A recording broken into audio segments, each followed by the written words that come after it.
What's going on, everyone? Thanks for watching another episode of Ballistic Liberty. We're out here at the pit and it is a gorgeous, gorgeous day. We're very happy to be here making some cool videos for you guys. So today we're gonna be what the hell is this? It's let's figure it out.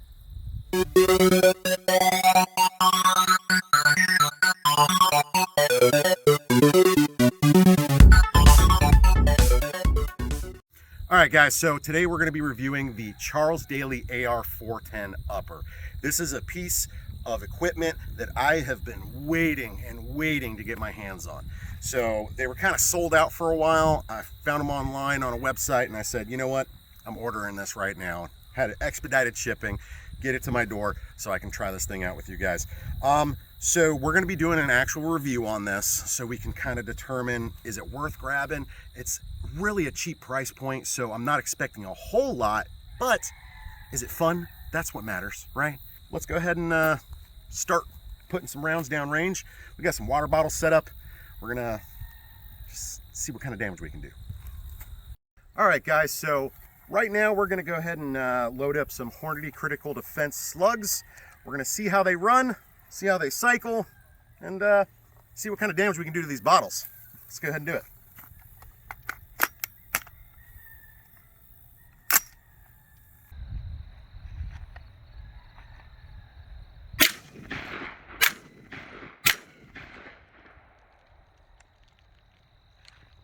Oh yeah.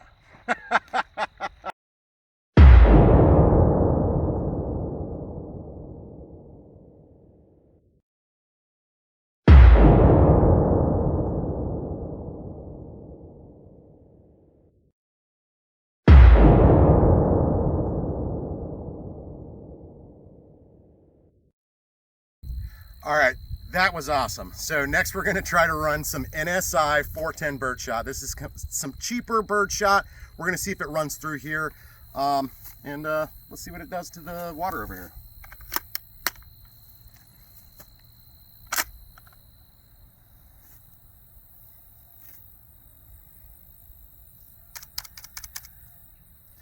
That's a no-go right off the bat. So come on over and let's look at this. So let's take a look. You can see the bolt is not in battery, right? So that's probably going to be related either to the magazine or it could be related to the specific type of ammunition. What it looks like is that this ammunition might not be compatible with this AR 410 upper. So what we're going to do is we're going to quickly correct this jam and try to remove this round. And it's stuck on the extractor. Oof, bad luck. So as you can see, it is not seating inside the chamber. Oh, it actually did seat that time. Normally I would not recommend that you fire a round that took 4 tries to actually chamber, but we're gonna go ahead and shoot it, see if it actually runs, see if we have any problems with ejection.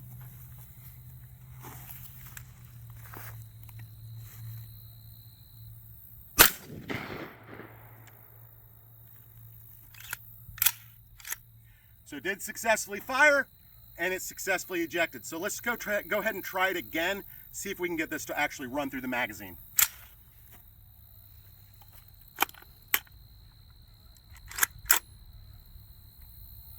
We again have a failure to properly seat in the chamber. So right now our bolt is completely out of battery and we won't be able to fire.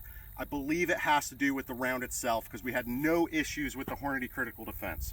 So what we're going to do is we're going to go ahead and completely unload this firearm. We're going to load the magazine back up with Hornady Critical Defense so we can verify that that's the case.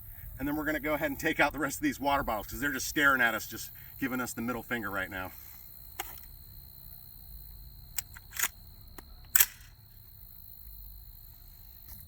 All right, guys, so we got the magazine unloaded from that NSI cheapo 410 stuff. It seems like that 410 round is just a tiny bit longer than the Hornady Critical Defense. This one fits inside the magazine perfectly.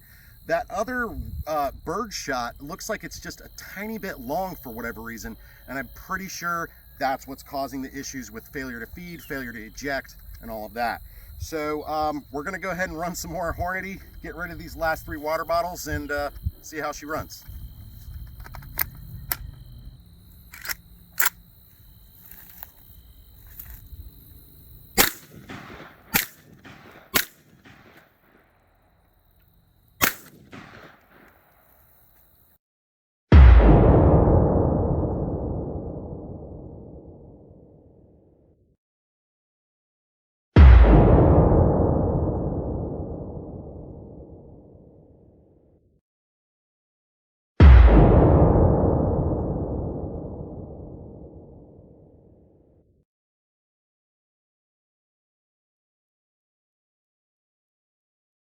I love it.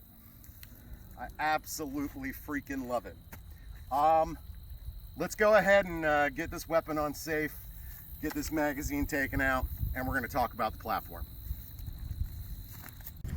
All right, guys, so I want to kind of explain what happened with the rifle when we were running two different types of ammunition.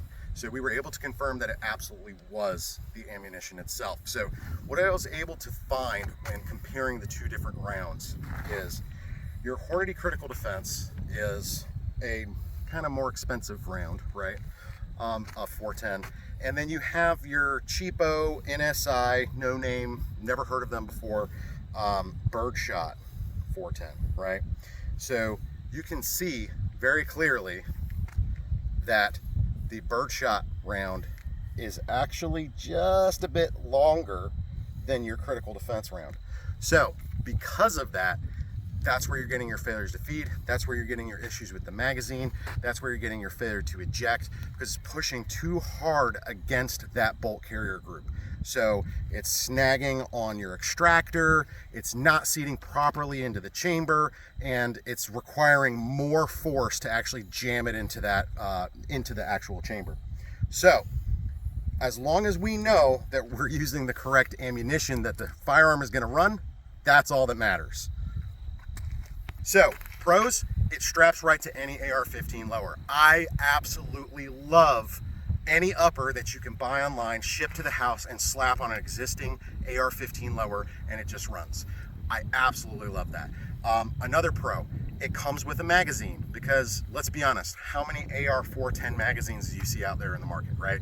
I'm sure there are some that are direct replacement for this OEM one, but it's awesome that it came with a magazine. They thought about that. Also, it uses a different buffer, right? So you're gonna have to swap your buffer out with the specific buffer made for that Charles Daly AR-410 upper. It comes with the buffer. So it comes with everything you need to slap that thing down on your AR-15 lower and run it, which is awesome. Apparently, it's a known issue now that I've looked it up with these cheapo 410 birdshot rounds, that they're just a hair too long. I went ahead and did some Google searching and determined that that is a common thing. So make sure that you're using the more expensive, correct length rounds, and I'll try to put something in the description that kind of points you to an article that explains the difference in those lengths. So it's very important that you do that, or your rifle is not going to cycle properly, as you saw. So another pro is it comes with your iron sights on the device. So they're flip-up iron sights, the same thing you would expect from like Magpul or any other brand that makes those plastic flip-up backup sights, your imbus, if you will. It came with those as well on the upper. Beautiful. The entire construction of it feels solid. It mated to the lower without any issues. There's no clearance issues, there's no grinding, there was no need to modify anything. So I really love that about this upper. Now let's talk about the cons. So cons obviously are, it's going to be hard to find a magazine. We kind of already talked about that. It's going to be hard to find aftermarket magazines that are going to be compatible with this upper. So make sure you're doing your research on it. Go on some message boards, go on some Reddit or wherever you can to find out if it's going to be compatible before you pull the trigger on buying that and having it shipped to your house. You're going to want to do that. That's some other stuff that I've been researching on Google as well about this AR-410 upper. So another kind of sort of con is, if you don't know about the whole difference in the shot shells, you're gonna feel like you bought a piece of crap.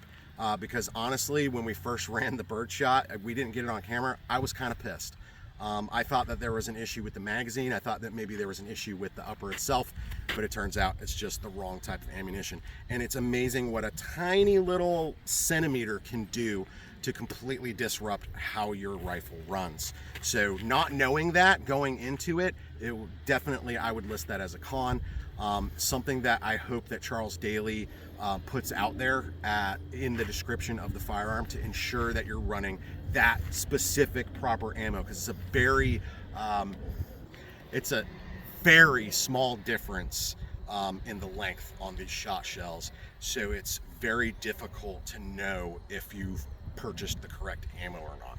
you literally are going to have to measure it, because both of these rounds right here list the exact same measurements on the box. So just make sure that you're getting that good premium ammo and not the cheap stuff where they're going to skimp out on how they're folding that cup in, right? So other than that, it runs great. It's super accurate. The irons were zeroed in when it got here, and as you saw, it blasted the hell out of those bottles.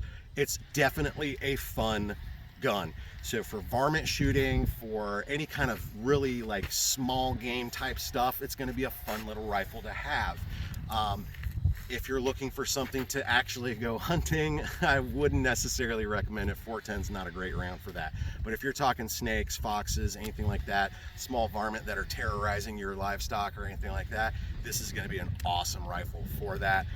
Or if you just want to plink stuff on the range. So my final judgment on the Charles Daly AR 410 upper is for the price point, which it was somewhere around $300, it's worth it.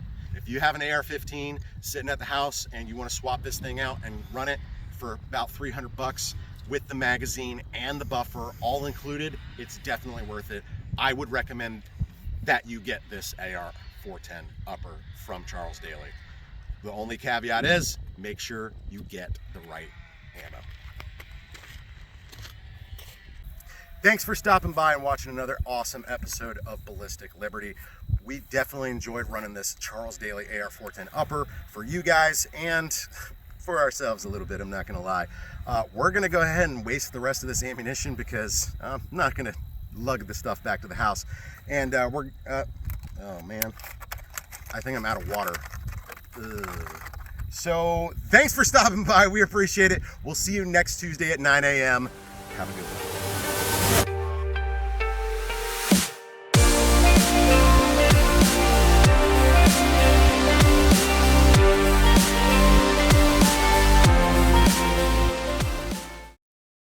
.410 birdshot, which doesn't appear to actually be true 410 ammunition. What the hell? Let's see what the hell this is all about. I think I said what the hell too many times. We already have a failure to feed.